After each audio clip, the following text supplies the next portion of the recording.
Olá pessoal, vamos dar sequência aqui às nossas aulas.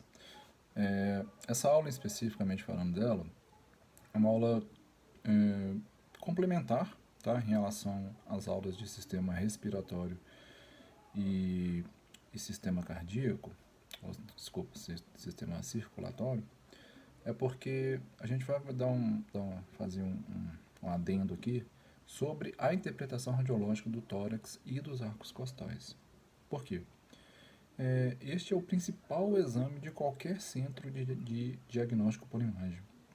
Esse é o exame que vocês mais vão fazer em toda a vida profissional de vocês e é um exame de extrema importância. É ele, né, que vai encaminhar o médico para diversos outros procedimentos, tá? Então, mesmo com o grande avanço tecnológico obtido nas últimas décadas, com outros métodos de imagem, como a tomografia computadorizada, a ressonância nuclear magnética e a ultrassonografia, principalmente falando da ultrassonografia, tá? Avançou bastante. Não foi capaz de diminuir a importância da radiografia simples de tórax no atendimento emergencial. Sua ampla disponibilidade, baixo custo e rapidez, podendo ser realizada tanto no leito, né, em pacientes que têm estabilidade clínica, fazem da radiografia simples de tórax um dos primeiros exames complementares a serem solicitados na maioria dos casos atendidos em qualquer unidade de serviço de urgência, de emergência, qualquer hospital, tudo, gente, é o principal exame. Eu me arrisco a dizer que 70% dos exames de tórax, de todos os exames de radiografia que vocês irão realizar, são tórax. É enorme a quantidade de informação obtida com esse exame, principalmente quando avaliado por um médico treinado, auxiliando por vezes de forma decisiva no diagnóstico e na determinação da conduta para o paciente crítico. Porém, o deslumbramento com os novos métodos de diagnóstico, né, como a gente já falou, né, ultrassonografia, ressonância magnética nuclear, eu até esqueci de mencionar a medicina nuclear e a tomografia, isso tem contribuído para a perda progressiva da habilidade do médico na interpretação de tão valioso instrumento. Por que é importante saber interpretar uma radiografia? Eu vou vir com dados bem alarmantes, tá? O procedimento é feito por um técnico ou tecnólogo, claro, porém, interpretar a radiografia é dever do médico, mas isso não nos exclui de fazer uma boa avaliação também, porque isso vai fazer com que a gente nos direcione, né, para um outro tipo de técnica, para um outro tipo de dosagem, tá?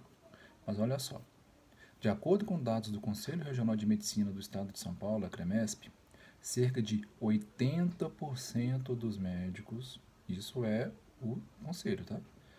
80% dos médicos não souberam analisar o raio-x e não realizaram a conduta terapêutica adequada no paciente idoso, no teste realizado pela instituição em 2016.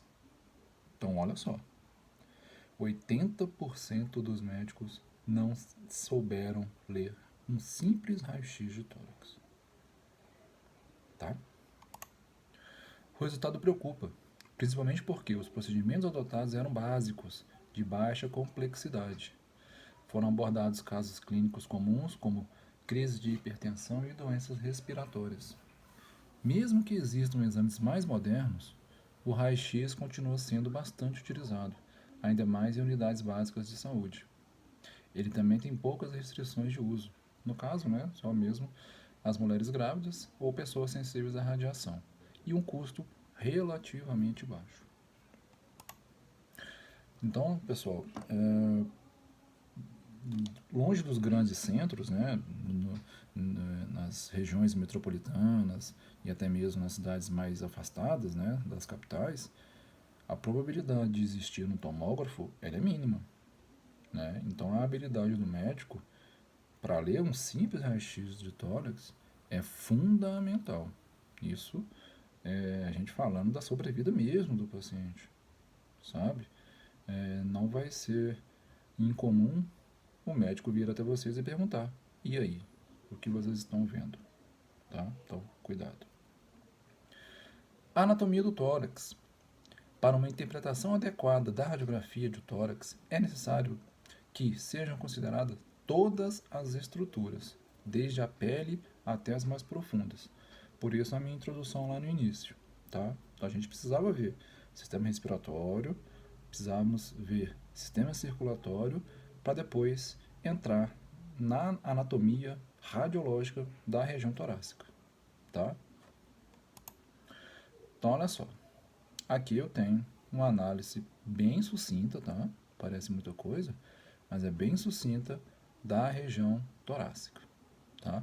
Paciente masculino, a gente vai visualizar todas as costelas, né? Todos os pares de costelas, da primeira até a 12ª, a sombra cardíaca,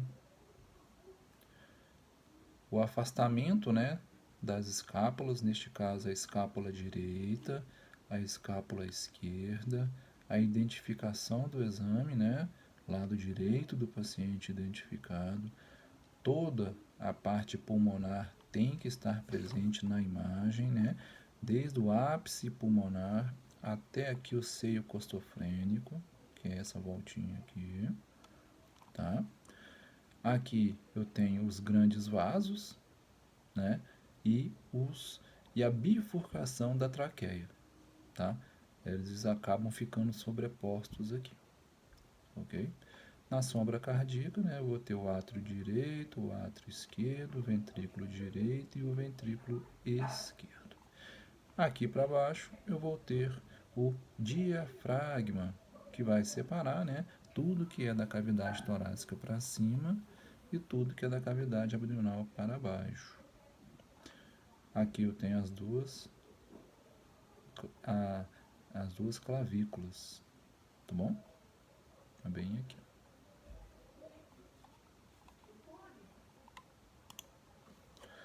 Aqui uma imagem lateral, né, de um tórax.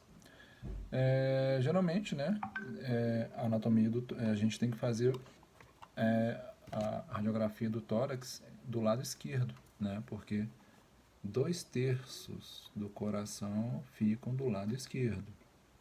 Então, na hora de eu posicionar o paciente para fazer uma lateral, eu tenho que aproximar a região de interesse do filme, tá? Então, o exame cardíaco, né, a análise cardíaca de um exame torácico, por mais que o exame seja para visualização, né, a indicação do exame seja para uma visualização pulmonar, nós temos que aproximar o lado esquerdo do paciente do filme por causa do coração. A não ser que a indicação médica peça que o lado direito fique próximo ao filme, tá? Aí nós temos aqui, né, os dois pulmões sobrepostos e o sombreamento cardíaco, tá? Então eu vou ter aqui, ó, o átrio direito, tá? Artéria pulmonar, átrio esquerdo e a veia e o ventrículo esquerdo, desculpa, né? Então no caso aqui esse é o coração, tá? E os dois pulmões sobrepostos.